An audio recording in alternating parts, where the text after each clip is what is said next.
그렇습니다. 사실 김은혜 후보는 옆 동네 지역구였어요. 그렇죠. 예, 옆 동네 지역구에서 경기도지사 출마했다가 떨어지고 다시 이제 이 지역으로 온 이런 용산 케이스. 갔다가 왔죠. 예, 용산 갔다가 오신 분인데 본인 스스로 힘 있는 여당 후보론을 내세우는 것 같습니다. 네. 그런데 실제로 전 지역에서 심판 여론이 너무 크고 어제 그제 있었던 대통령의 51분 대국민 담화가 완전히 더 큰 물꼬를 터버렸다 이런 평가들이 나오는데 실제로 동네 다녀보면 무슨 얘기를 제일 많이 하십니까? 주민들이. 아, 주민들은 삶이 힘들다. 왜 이게 장사가 안 되냐.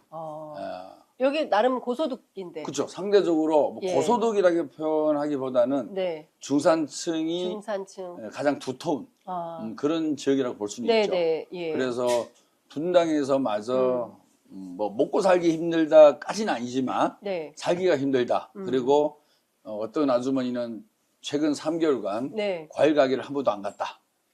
그래서 맞아요. 그런 말씀도 하시고 저희가 또 이제 지역을 다니면서 네. 상점을 많이 들어가잖아요. 네네네. 식당도 가고. 그렇죠. 예. 이게 테이블이 뭐 한 테이블 또는 두 테이블밖에 없는 그런 장면들을 많이 보죠.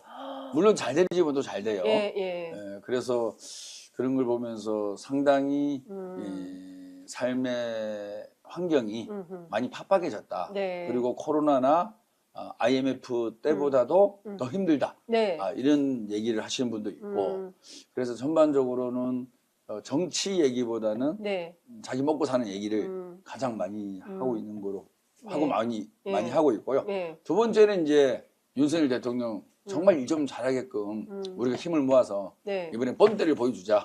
그 말씀도 상당히 많이 하죠. 그러니까 중도층들도 그런 얘기를 해요. 예. 뭐 윤석열을 뽑았다 안 뽑았다 이런 얘기는 뭐 하시는 분들과 안 네, 하시는 네. 분인데 예. 이대로 가다가는 대한민국의 미래가 걱정된다. 나라 좀 바로 세우자. 네. 그래서 이번에 꼭 투표하겠다. 그리고 예. 우리 가족 아들, 딸까지 설득시켜서 투표장에 나가게 하겠다. 이런 얘기를 참 많이 합니다. 그렇군요. 예. 그러니까 저도 어제 재외국민 투표하신 베트남 법인장님 한 분, 거기 하이퐁이라는 지역인데 한국계 120개가 있대요.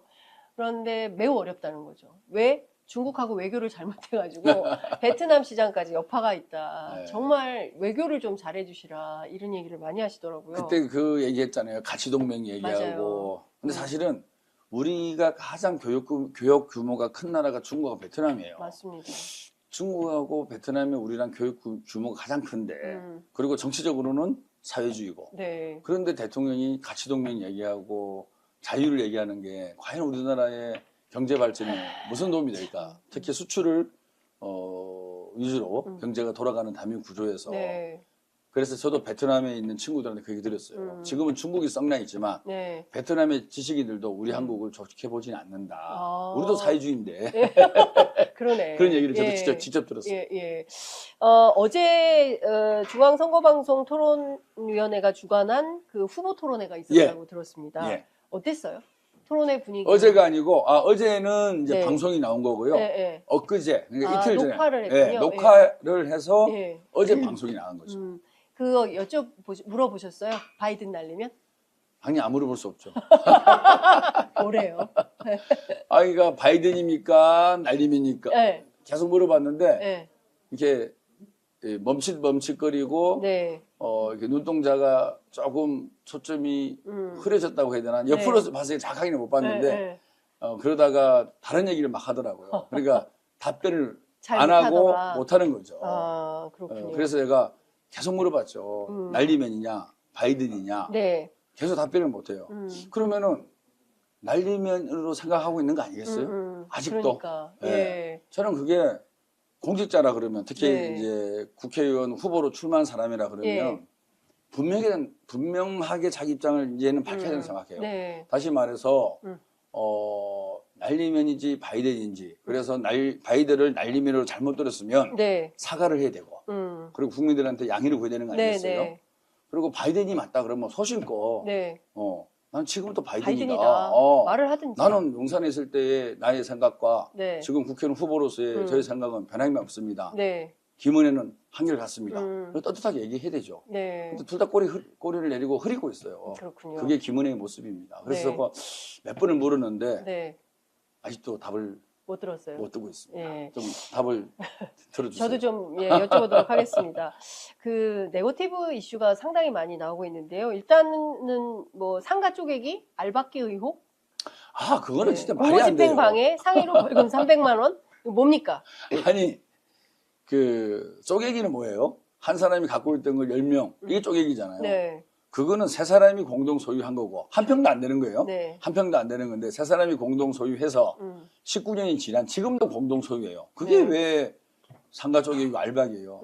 예, 단순하게 네. 세 사람이 갖고 있던 그 상가가 하지 않아 갖고 네. 저희들도 아무 생각 없이 네. 워낙 금액이 작고 평수가 작으니까 네. 아무 생각 없이 네. 지금까지 왔던 거죠. 네. 그리고 그 당시 사업했을 때 대출금을 다 갚아갖고 네. 다른 데는 다 말소 네. 등기가 됐는데 네. 이게 이제 우리 직원의 행정상의 실수로 예. 말소 등기가 안 된 거.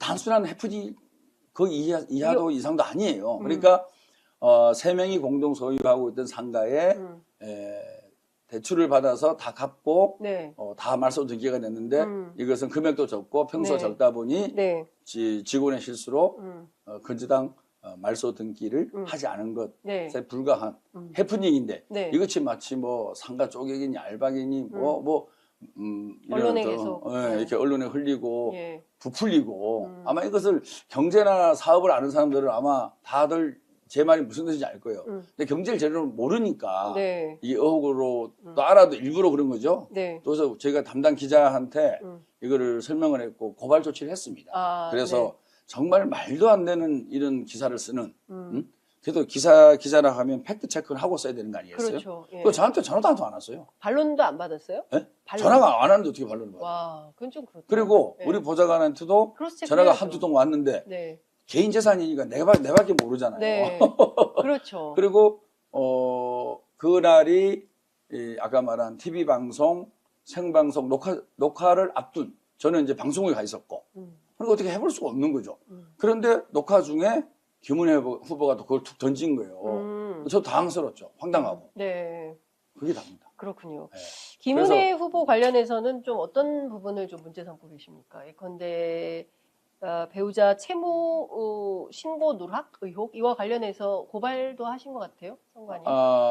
고발이 아니라 네. 아마 우리 당원 중에 한 분 변호사가 분명히 이런 채무가 있는데 네. 채무를 왜 신고하지 않았냐. 그래서 선관위에 소명을 요구하는 그런 절차를 밟고 있는 걸 알고 있습니다. 네. 그래서 김은혜 후보의 배우자가 부채로 네. 의심되는 부분이 나와 있는데 네. 그 부분에 대해서 선관위에게 좀 네. 해명을 해달라라고 선관위에 지금 아마 소명을 요구한 걸로 알고 있습니다. 사실 이번 선거 초반에 김은혜 후보가 한국은행 총재하고 예. 이제 사진 찍고 하는 사진이 홍보물에 사용이 됐어요. 예. 이 자체로 굉장히 큰 논란과 파문이 있었는데 이 문제는 어떻게 보세요? 그건 진짜 있을 수 없는 일이죠. 네. 그러니까 전형적인 보여주기식 정치의 한 단면이죠. 네. 다시 말해서 예. 한국은행의 중립성과 독립성은 네. 우리나라의 민주화에 있어서 상당히 큰 업적이지 않습니까? 그렇습니다. 그리고 금융노조의 가장 우선적인 사업이었고 네. 그래서 결국에 한국의 중립성과 독립성을 이뤄냈어요. 네. 그건 뭐냐면은 정치권이 네. 금리 정책 이런 데 간섭하지 말고 네. 전문가들이 모여서 금융통화위원회에서 결정을 하는 거 아니겠습니까? 네. 그런데 국회의원도 아닌 예. 후보가 한국은행 총재를 만나서 예. 언급해서는 안 될 예. 금리 인하를 요구하고 예. 같이 사진을 찍고 예. 예. 이런 행위 자체는 금리 인하가 되지 않을 거라고는 분명히 알 거예요. 네. 총재 만나서 얘기한다고 네, 네. 금리 인하가 이루어지겠어요. 예. 금리라는 게 여러 변수들이 다 모여서 나오는 결과물인데 네. 정치권의 입김을 통해서 금리 인하가 예. 이루어질 수도 없고 이루어져서도 예. 안 되고 예. 그럼에도 불구하고 사진 찍고 그것을 페이스북에 올리고 보도자료를 낸다는 것은 예. 마치 자기가 금리 인하를 위해서 노력하는 것처럼 예. 이렇게 보여주는 전형적인 나쁜 정치의 한 단면이죠. 네. 그렇군요. 그리고 이 부분에 대해서 한국은행 소속 구성원들이 네. 또 항의 성명을 낸 거 아니겠어요? 그렇죠. 그래서 앞으로는 정말 이런 행위를 해서는 안 된다. 그리고 한국은행의 중립성과 독립성을 정치권이 훼손하지 마라. 네. 그리고 한국은행 총재도 예. 행동을 좀 제대로 해주시길 바란다. 이런 입장을 냈는데 정말 이거는 우리나라 정치사에 있어서 있어서도 안 되고 앞으로 이런 행동은 절대 용납돼서는 안 된다고 생각하고 혹시 있습니다. 그 부분을 좀 따져 묻기도 하셨습니까? 그 토론회 가운데. 시간이 별로 없어서. 예, 네. 따져 묻긴 했는데 마치 유권자들을 위해서는 할 수 있는 일이다. 뭐 네. 이렇게 답변을 한 걸로 기억을 해요. 그렇군요. 저는 그거를 구분해낼 수 있는 게 공직자의 자격이라고 봐요. 네. 예, 유권자나 우리 주민들이 다양한 요구를 하잖아요. 네. 그 요구를 했을 때 우리나라의 기본 질서에 포함되는 사항인지 네. 헌법과 법률을 위반하는 사항인지 네. 그 정도는 판단할 공직자 후보면 판단해야죠. 판단해서 예. 이걸 넘어선다 그러면 유권자나 우리 민원을 제기하는 사람한테 이건 이래서 네. 어렵습니다. 라고 얘기하는 사람이 진정한 공직자 후보인 것이지 네. 본인이 얘기하는 유권자가 원해서 그런 행동을 했다? 네. 그렇게 된다면 대한민국의 공직자가 전부 다 법을 위반하고 네. 무리한 행동을 할 거 아닙니까? 그렇죠. 그렇게 됐을 때 우리나라의 행정부처라든지 네. 특히 중앙의 독립성과 이런 네. 중립성을 요구받는 단체들은 그렇죠. 어떻게 하겠습니까? 알겠습니다.